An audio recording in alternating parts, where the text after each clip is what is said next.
respostas. Conosco Luiz César de Castro, coordenador da pesquisa e do departamento científico Vida Mais Viva. Pesquisa mostrando que, em média, 70% dos adolescentes a partir dos 12 anos ingerem bebida alcoólica de forma precoce e também utilizam outras situações psicoativas, derivados da maconha, da cocaína e outros produtos. Uma constatação tem sido reverberada como preocupante, nem poderia ser diferente, não é? Luiz César de Castro, bom dia. Bom dia, Paulo Gé. Bom dia aos demais companheiros aqui e todos os teus ouvintes. Bem, a pesquisa que a gente já desenvolve há mais de 10 anos aqui no município, ela trata da gente fazer diagnósticos com relação ao uso de substâncias psicoativas. E essas substâncias, elas reúnem também álcool, também derivados de cocaína, maconha e também algumas das substâncias que a gente às vezes acha muito inofensivas, né? Como medicamentos. Esses medicamentos na ordem dos medicamentos ansiolíticos, hipnóticos, estimulantes centrais, que às vezes a gente pensa, tá, mas tem diagnóstico para uso, mesmo num adolescente, né? Mas a gente tem que fazer uma análise de que, a partir da observação de um comportamento, de que aos 12 anos, de 12 a 17 anos, tu tem uma média de uso de substâncias em termos de fração de cada uma, que faz com que a gente observe que 80% já experimentou alguma coisa e que 75% continua usando, a gente tem que analisar com mais cuidado que coisas, que objetos são esses, né? E o álcool, como tu disseste ali no início, destacou, né? Quando a gente analisa a média de uso de 12 a 17 anos, a gente tem 70% já tendo utilizado. Mas aí a gente tem que analisar em que idade cada frequência acontece. Aos 12 anos, independente de ser menino ou menina, a gente tem que 30 e 31, 32% já experimentaram. Então, a gente começa a analisar, tá, mas então não é só simplesmente um percentual X usa, um percentual X já usou. A gente tem que analisar com detalhe cada idade, ver o que nós podemos fazer em termos de educação, em termos de saúde, em termos de, inclusive de segurança pública, porque, na verdade, nós temos que, a partir da legislação, trazer o direito e concretizar o direito a esses adolescentes a não serem invadidos com substâncias dessas que a gente está falando. E até eu quero chamar a um destaque o uso de cigarros eletrônicos, que muitas vezes a gente olha esses objetos aqui, esse material todo que a gente tem disponível com a pesquisa e fica centrado só no álcool. E mais, dizer que o álcool diminuiu o consumo. Isso a gente às vezes não enxerga. A gente enxerga os números grandes, Paulo, mas a gente não observa que alguns ganhos nós também temos. A sociedade lajadense, ela tem se empenhado, através da administração pública e a sociedade civil organizada, a combater esses problemas. E a gente tem percebido que o álcool sensivelmente apresentou uma diminuição. Embora, obviamente, nós estamos com números de grande envergadura que ainda nos preocupam e dizem para a gente precisa tomar mais atitudes, nós precisamos qualificar ainda mais os nossos programas. Luiz, é importante, para começar esta apresentação de dados, e dados importantíssimos, sem sombra de dúvida, que você esclareça qual foi a metodologia, qual é o método que você utilizou para chegar a estas respostas.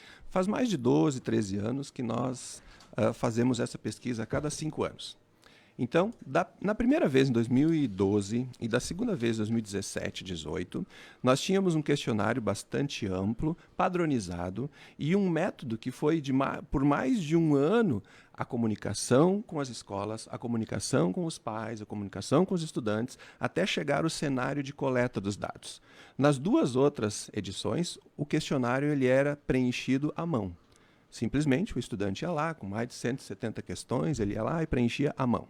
Bom, depois nós fazíamos a tabulação desses dados e o filtro.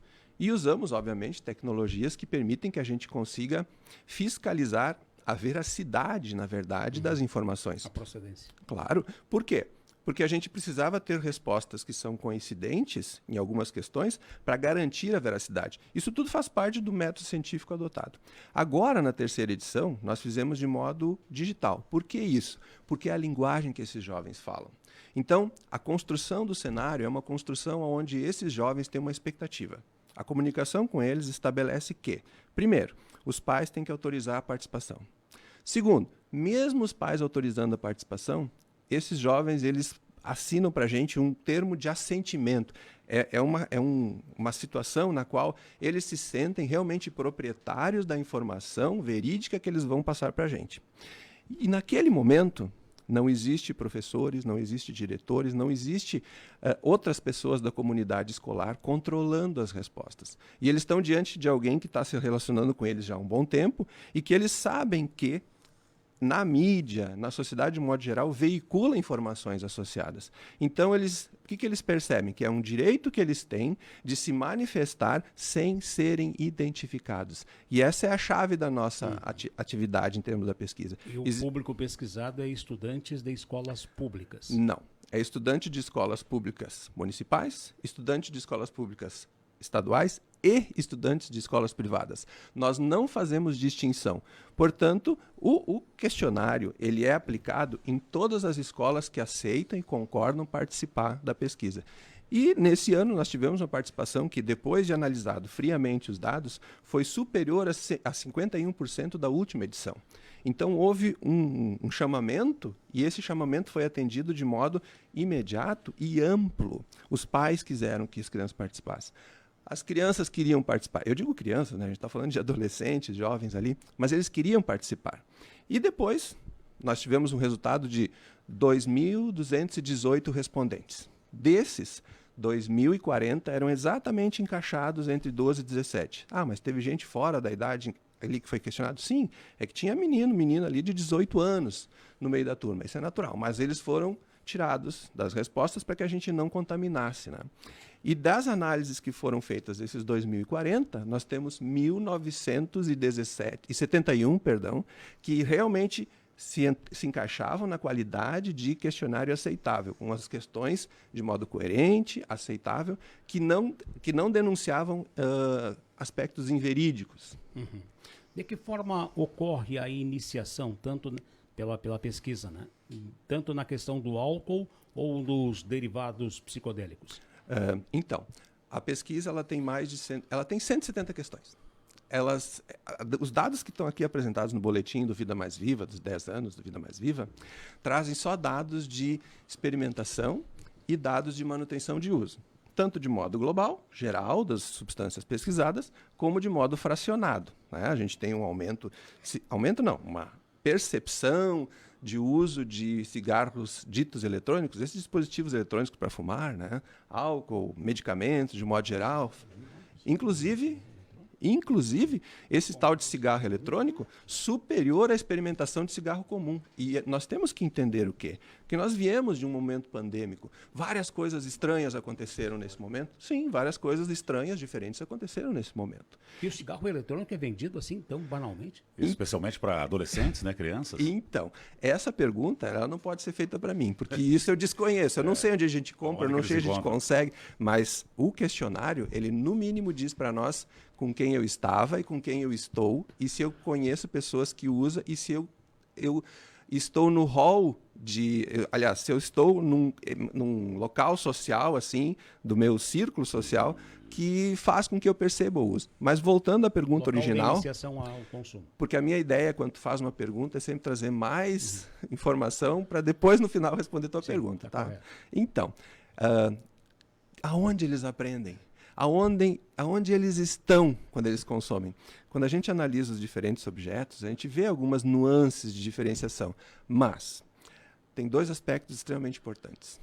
O convívio social, a rede de contatos, amigos, colegas, é muito importante. Mas, quando a gente olha para o álcool, nós percebemos algo importantíssimo que, somado também ao tabagismo, denuncia o seio da sociedade, que é a fragilidade da família. Mas aí... Complacência. Eu digo assim, a gente tem que tomar cuidado quando a gente vai acusar a família. Por quê? Porque essa família está numa sociedade onde ela também é agredida. A família está numa sociedade onde o pai tem prejuízo. Nós temos aqui mais de 20% desses estudantes que responderam, disseram que o pai perdeu o emprego nos últimos 2 anos. Então, veja, a gente às vezes diz, o pai, então, ele é a referência negativa. A gente vê muito na pesquisa. A mãe é uma referência negativa. Algumas vezes também vê na pesquisa. Mas qual a situação desse pai? Qual a situação dessa mãe? De onde eles vêm? Em que seio eles moram? Né? Em que seio da sociedade eles estão? Em que ponto? Se a gente mapear isso, que respostas nós teremos? Então, sim, a família, ao mesmo tempo que ela é um local onde, de modo cultural, ingênuo até, e esses hábitos são passados, ela também é o local potente, é o local de transformação, é o local onde, se trabalhada, ela também tem um grande potencial de colaboração. O álcool e o tabagismo em especial têm na família a maior complacência. Aqui na pesquisa cita, inclusive, que 51,6% dos usuários de álcool iniciaram o uso em casa. Exatamente. E por que isso? Nós vivemos num vale onde nós temos uma imigração que, inocentemente, né, ela aprendeu, ingenuamente aprendeu. Às vezes as pessoas dizem, tá, mas tu é muito leve nessa expressão, dizendo que o pai é ingênuo, que o pai é inocente, que a mãe é ingênua, inocente.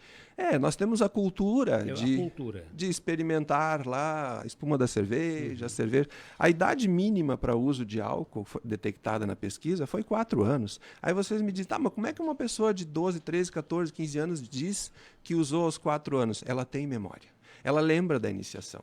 Então, é importante a gente olhar para essa família, acolher essa família e montar as nossas estratégias, qualificar as nossas estratégias, iniciar novas estratégias e, sim, atuar no sentido de que a gente consiga blindar essa família.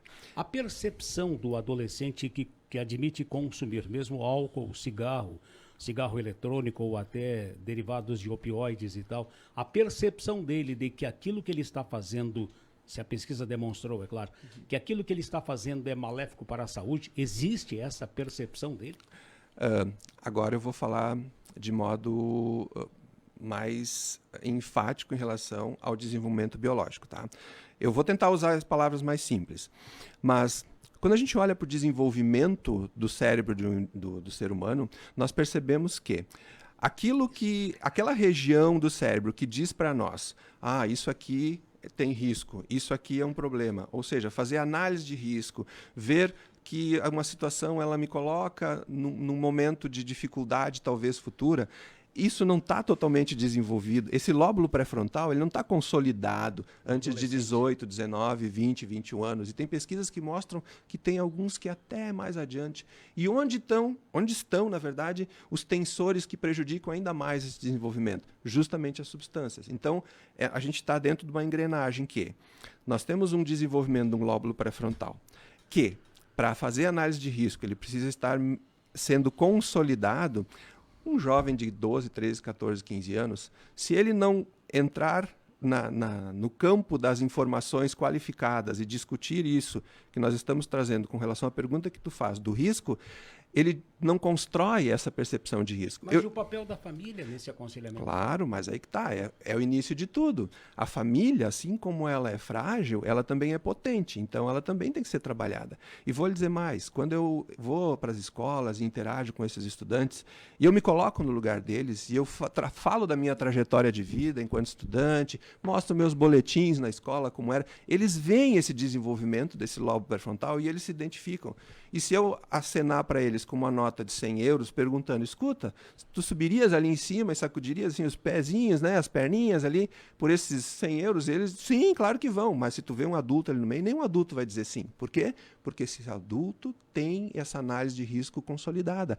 Não se pode cobrar de um adolescente, de um jovem, que ele tem essa análise de risco consolidada, se nem biologicamente ela está consolidada. Bom, e para a gente fechar, é importante também falar sobre as sequelas que o uso dessas substâncias causam. A pesquisa também mapeou esse tipo de situação.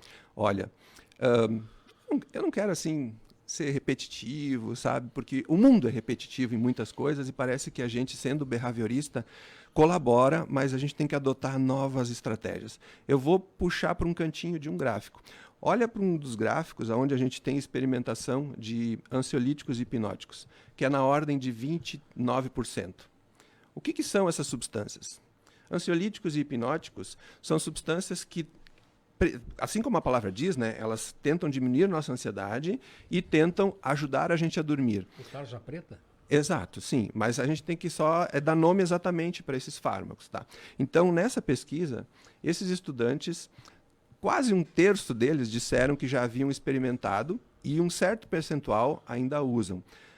Olha, um ansiolítico, quando a gente fala de um benzodiazepínico, eu vou evitar dar nomes a substâncias, tá? Quando a gente fala de benzodiazepínicos, nós estamos causando uma diminuição, um prejuízo, melhor dizendo, da cognição.